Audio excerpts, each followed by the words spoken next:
हर इंसान इसे चाहता है। कोई इसे कमाने में लगा है, कोई इसे बचाने में लगा है और कोई इसे खोने के डर में जी रहा है। लेकिन असली बात यह है कि पैसा दिखता जितना है, असल में उतना होता नहीं है। पैसा सिर्फ कागज नहीं है, पैसा सिर्फ नंबर नहीं है। पैसा है तुम्हारी सोच, तुम्हारा डर, तुम्हारा लालच और तुम्हारे फैसलों का सच। यही कारण है कुछ लोग करोड़ों कमाकर भी अंदर से खाली रह जाते हैं और कुछ लोग कम कमाकर भी खुद को इतना मजबूत बना लेते हैं कि हालात उन्हें हिला नहीं पाते। फर्क कहाँ है? न किस्मत में न मौके में। फर्क है उस नजर में जिससे तुम पैसे को देखते हो। क्योंकि आखिर में तुम पैसा नहीं संभालते, तुम अपनी सोच संभालते हो और वही तय करती है कि तुम पैसा बनाओगे या पैसा तुम्हें बना देगा। अब ध्यान से सुनिए, क्योंकि आगे जो आप सुनने वाले हैं वह आपके पैसे को नहीं, आपकी सोच को बदल देगा। Chapter 1, no once crazy. रात के 3 बजे हैं। तुम अपने कमरे में अकेले बैठे हो। चारों तरफ सन्नाटा है, लेकिन तुम्हारे दिमाग के अंदर एक शोर मचा हुआ है। तुम्हारे हाथ में स्मार्टफोन है और उसकी नीली रोशनी तुम्हारे चेहरे पर पड़ रही है। तुम अपने बैंक अकाउंट का बैलेंस देख रहे हो या शायद उस निवेश के बारे में सोच रहे हो जिसने तुम्हें पिछले कुछ महीनों में बहुत तनाव दिया है। तुम्हारे सीने में एक अजीब सी बेचैनी है, एक डर है, एक उलझन है। तुम खुद से एक सवाल पूछ रहे हो जो हम सब कभी ना कभी पूछते हैं। क्या मैं सही कर रहा हूं या मैं अपनी जिंदगी की सबसे बड़ी गलती कर रहा हूं? तुम अपने आसपास के लोगों को देखते हो। कोई स्टॉक मार्केट में अपनी पूरी जमा पूंजी लगा रहा है, कोई अपना सारा पैसा रियल एस्टेट में डाल रहा है, तो कोई पुराने ख्यालों की तरह सोने के सिक्के खरीदकर तिजोरी में बंद कर रहा है। तुम्हें लगता है कि इनमें से कुछ लोग पूरी तरह से पागल हैं। तुम सोचते हो कि वे कितने मूर्ख हैं जो इतने बड़े रिस्क ले रहे हैं, या वे कितने बेवकूफ हैं जो अपने पैसे को सड़ने के लिए बैंक के कम ब्याज वाले अकाउंट में छोड़ रहे हैं। लेकिन आज इस अंधेरे कमरे में मेरी बात को बहुत ध्यान से सुनो। इस दुनिया में कोई भी पागल नहीं है।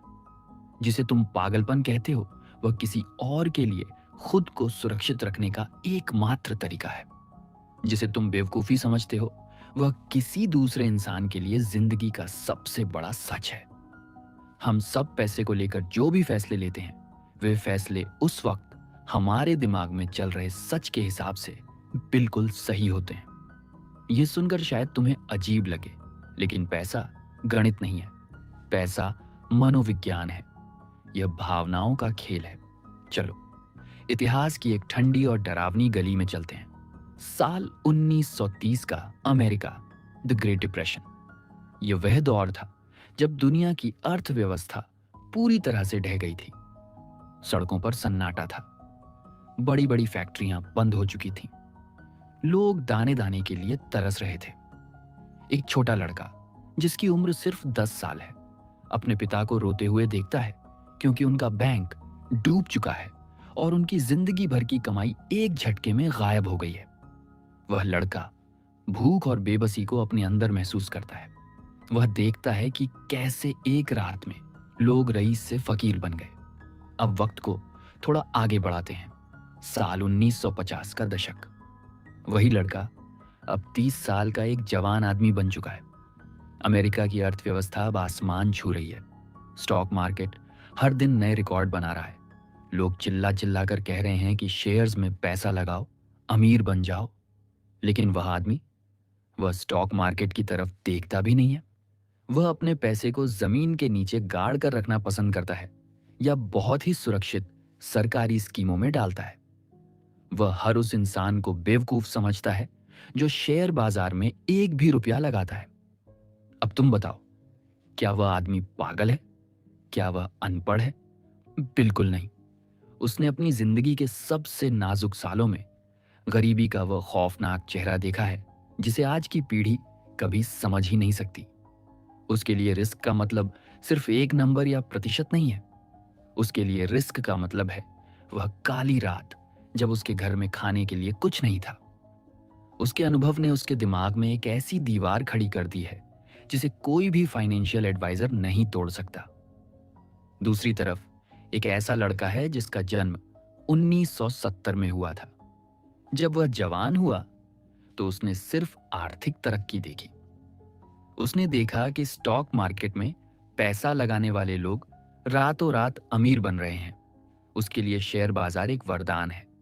वह बिना डरे अपना सारा पैसा वहां लगा देता है। ये दोनों इंसान एक ही देश में रह रहे हैं, दोनों के पास एक जैसी किताबें हैं, दोनों एक ही भाषा बोलते हैं, लेकिन दोनों का सच बिल्कुल अलग है। दोनों में से कोई भी पागल नहीं है। वे बस अपनी अपनी जिंदगी की कॉपियों में लिखे हुए अनुभवों के हिसाब से जी रहे हैं। हम अक्सर यह गलती करते हैं कि हम सोचते हैं कि पैसा एक स्प्रेडशीट की तरह काम करता है। हम सोचते हैं कि अगर हम किसी को सही डेटा दे दें, सही फॉर्मूला बता दें, तो वह सबसे सही फैसला लेगा। लेकिन इंसान मशीन नहीं है। हम भावनाओं के पुतले हैं।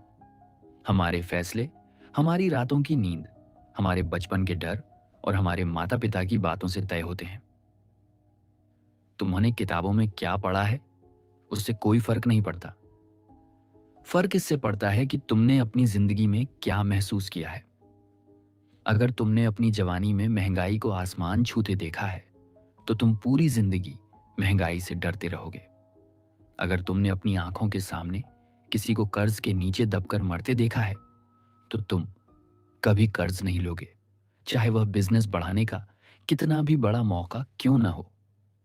तुम्हारी व्यक्तिगत वित्तीय नीतियां तुम्हारी जेब से नहीं, बल्कि तुम्हारे अतीत के जख्मों से तय होती हैं। चलो अब एक ऐसे सच का सामना करते हैं जो तुम्हें अंदर तक हिला देगा। इसे हम कह सकते हैं लॉटरी टिकट पैराडॉक्स। गरीब देशों में और अमीर देशों के सबसे गरीब इलाकों में लोग हर साल अरबों रुपए लॉटरी टिकटों पर खर्च कर देते हैं।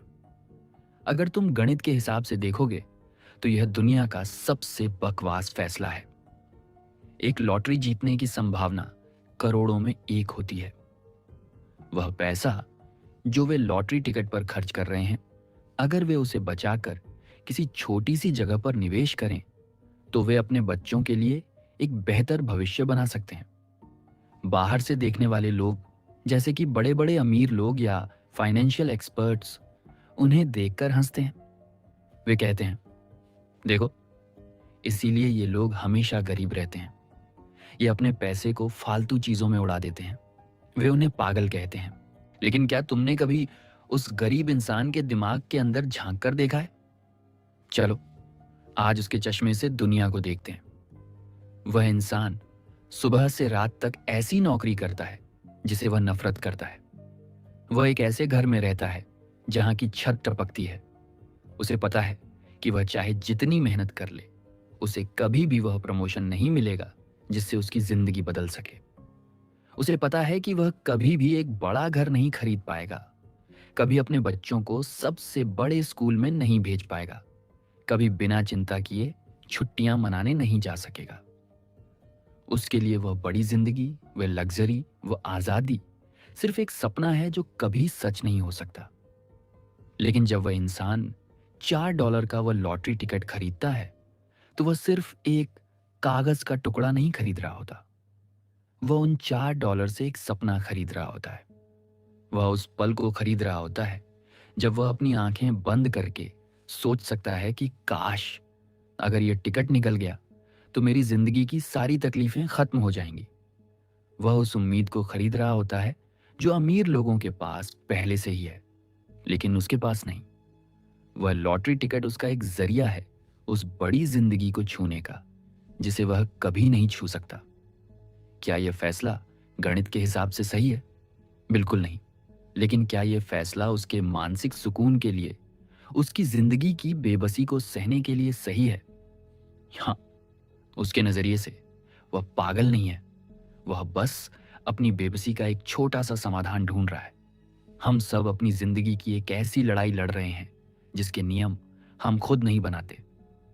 हम सब एक ऐसे खेल के मैदान में खड़े हैं जहां हर किसी का नक्शा अलग है। जब तुम किसी को देखते हो जो बहुत बड़ा कर्ज लेकर एक महंगी गाड़ी खरीदता है, तो तुम्हें लगता है कि वह दिखावा कर रहा है, वो बेवकूफ है। लेकिन शायद उसने बचपन में बहुत अपमान सहा है। शायद उसे हमेशा यह महसूस कराया गया कि वह दूसरों से कमतर है। वह महंगी गाड़ी उसके लिए सिर्फ एक ट्रांसपोर्ट का जरिया नहीं है, वह उसका खोया हुआ आत्मसम्मान है, जिसे वह दुनिया को दिखाना चाहता है। वह उस कमी को भरने की कोशिश कर रहा है जो उसके बचपन में छोड़ी गई थी। जब तुम किसी अमीर इंसान को देखते हो जो अपना सारा पैसा बहुत ही सुरक्षित और कम ब्याज देने वाले सरकारी बॉन्ड्स में रखता है, तो तुम्हें लगता है कि वह कितना डरपोक है। वह इतने पैसे को और बढ़ा क्यों नहीं रहा? लेकिन शायद उसने अपने पिता को बहुत बड़े कर्ज के नीचे दबकर मरते देखा है। उसके लिए अब और पैसा कमाना जरूरी नहीं है। उसके लिए उस सुकून को बचाना जरूरी है जो उसे रात को शांति से सुला सके। हम सब अपनी खुद की बनाई हुई एक खिड़की से बाहर की दुनिया को देखते हैं, और हमारी खिड़की का कांच कैसा है ये इस बात पर निर्भर करता है कि हमारे माता पिता ने हमसे पैसे के बारे में क्या कहा था, हमारे पहले जॉब के वक्त देश के हालात क्या थे, और हमने अपनी जिंदगी में कितनी बार हार का सामना किया है। ये एक मनोवैज्ञानिक सच है कि हम इंसान कभी भी पूरी तरह से तर्कसंगत नहीं होते। हम बस अपनी नजर में सही होना चाहते हैं। हम चाहते हैं कि हमारे फैसले हमारे अनुभवों के साथ मेल खाएं। इसे मनोविज्ञान में नेव रियलिज्म कहते हैं। इसका मतलब है कि हमें लगता है कि हम दुनिया को वैसे ही देख रहे हैं जैसी वह वास्तव में है, जबकि हम दुनिया को वैसे देख रहे होते हैं जैसे हम खुद हैं। चलो एक पल के लिए रुकते हैं। अपनी आंखें बंद करो और गहराई से सोचो। तुम्हारा पैसे को लेकर सबसे बड़ा डर क्या है? क्या तुम्हें डर लगता है कि एक दिन तुम सब कुछ खो दोगे, या तुम्हें डर लगता है कि तुम कभी उतने अमीर नहीं बन पाओगे जितना तुम बनना चाहते हो? क्या तुम्हें लगता है कि पैसा सिर्फ उन लोगों के पास आता है जो चालाक होते हैं? यह विचार तुम्हारे अंदर कहां से आया? क्या यह किसी किताब को पढ़कर आया? नहीं, यह विचार तब पैदा हुआ था जब तुमने अपनी जिंदगी के किसी मोड़ पर कुछ ऐसा देखा या महसूस किया जिसने तुम्हारे दिमाग पर एक गहरा निशान छोड़ दिया। शायद वह तब था जब तुम्हारे माता पिता पैसे को लेकर जोर जोर से चिल्ला रहे थे। शायद वह तब था जब तुम्हें अपनी मनपसंद चीज इसलिए छोड़नी पड़ी क्योंकि जेब में पैसे नहीं थे। वो अनुभव तुम्हारा सच बन गया, और आज तुम जो भी फैसले ले रहे हो वे फैसले उसी सच की परछाई हैं। इसलिए अगली बार जब तुम किसी के फाइनेंशियल फैसले को देखो तो उसे जज मत करो। यह मत कहो कि वह बेवकूफ है या पागल है। सिर्फ यह सोचो कि उसने जिंदगी का वह कौन सा हिस्सा देखा है जो मैंने नहीं देखा। उसने ऐसी कौन सी तकलीफ झेली है जिसका मुझे अंदाजा भी नहीं है। अमीर बनने की राह पर तुम्हारा पहला कदम यह नहीं है कि तुम बहुत सारे पैसे कमाना सीखो। पहला कदम यह है कि तुम इस बात को स्वीकार करो कि तुम्हारा दिमाग पैसे को लेकर पूरी तरह से तर्कसंगत नहीं है। तुम भी गलतियां करोगे, तुम भी डरोगे, तुम भी भावनाओं में बहकर फैसले लोगे, और ये बिल्कुल ठीक है। जब तुम इस सच को स्वीकार कर लेते हो तो तुम दूसरों के प्रति दयालु हो जाते हो, और खुद के प्रति भी। तुम समझ जाते हो कि इस बड़ी दुनिया में जहां हर कोई अपनी जिंदगी की जंग लड़ रहा है, कोई भी पागल नहीं है। हम सब बस अपने अपने अनुभवों के गुलाम हैं। लेकिन असली खेल तब शुरू होता है जब तुम अपने इन अनुभवों को पहचान लेते हो। जब तुम यह समझ जाते हो कि तुम्हारा यह डर या यह लालच तुम्हारे अतीत की देन है, तब तुम उस पर काबू पाना शुरू करते हो। तब तुम एक गुलाम से बदलकर अपने दिमाग के मालिक बन जाते हो। दौलत कमाने का असली राज यह नहीं है कि तुम सबसे स्मार्ट बनो, बल्कि यह है कि तुम ये समझो कि तुम स्मार्ट नहीं हो। तुम बस एक इंसान हो जिसके पास भावनाएं हैं। जब तुम अपनी इस कमजोरी को अपनी ताकत बना लेते हो, तब तुम वह फैसले लेना शुरू करते हो जो तुम्हें वास्तव में अमीर बनाते हैं, न कि वह जो सिर्फ तुम्हें दूसरों की नजरों में अमीर दिखाते हैं। चलो अब एक बड़ा कदम उठाते हैं। आज मैं तुम्हें एक ऐसी चुनौती देता हूं जो तुम्हारी मानसिक प्रोग्रामिंग को बदल देगी। अपने अतीत में जाओ, उस सबसे बड़े आर्थिक फैसले को याद करो जिसे लेकर तुम्हें आज पछतावा होता है। शायद वह कोई गलत शेयर खरीदना था, या कोई ऐसी चीज खरीदना जिसकी तुम्हें जरूरत नहीं थी, या शायद किसी गलत इंसान पर भरोसा करके पैसा गंवाना। उस फैसले को एक जज की तरह मत देखो, उस फैसले को एक दोस्त की तरह देखो जो तुम्हारी उस वक्त की मानसिक स्थिति को समझना चाहता है। सोचो कि उस वक्त तुम्हारे अंदर क्या डर चल रहा था। क्या तुम समाज में अपनी इज्जत बढ़ाना चाहते थे? क्या तुम किसी चीज से डर रहे थे? क्या तुम जल्दबाजी में थे? जब तुम उस फैसले के पीछे के मनोविज्ञान को समझ जाओगे तो तुम देखोगे कि उस समय के हिसाब से तुम पागल नहीं थे। तुम बस अपने अनुभवों के आधार पर एक फैसला ले रहे थे। जब तुम अपने अतीत के उस सच को स्वीकार कर लोगे तो तुम अपनी जिंदगी के अगले मोड़ पर एक बेहतर और संतुलित फैसला लेने के लिए तैयार होगे। तुम यह समझ जाओगे कि पैसा सिर्फ नंबर्स का खेल नहीं है, बल्कि यह तुम्हारे दिमाग को समझने का एक जरिया है। यह सफर अभी शुरू हुआ है। हमने सिर्फ सतह को छुआ है। हम धीरे धीरे उस अंधेरे को साफ करेंगे जो तुम्हारे और तुम्हारी दौलत के बीच खड़ा है। हम उन सारे भ्रमों को तोड़ देंगे जो तुम्हें बांध कर रखते हैं। हम सीखेंगे कि कैसे भावनाएं हमें बर्बाद करती हैं और कैसे उन्हें काबू करके हम अपनी किस्मत बदल सकते हैं। बस मेरे साथ चलते रहो, क्योंकि अगली मंजिल इससे भी ज्यादा हैरान करने वाली है।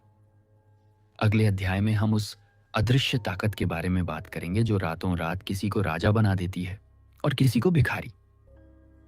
हम बात करेंगे उस चीज की जिसे हम अक्सर अपनी मेहनत समझ लेते हैं, लेकिन असल में वह कुछ और ही होता है। तैयार हो जाओ, क्योंकि यह खेल अब और भी गहरा होने वाला है। तुम्हारी पहचान बदलने वाली है, तुम्हारी सोच बदलने वाली है, और सबसे बड़ी बात, तुम्हारी जिंदगी बदलने वाली है।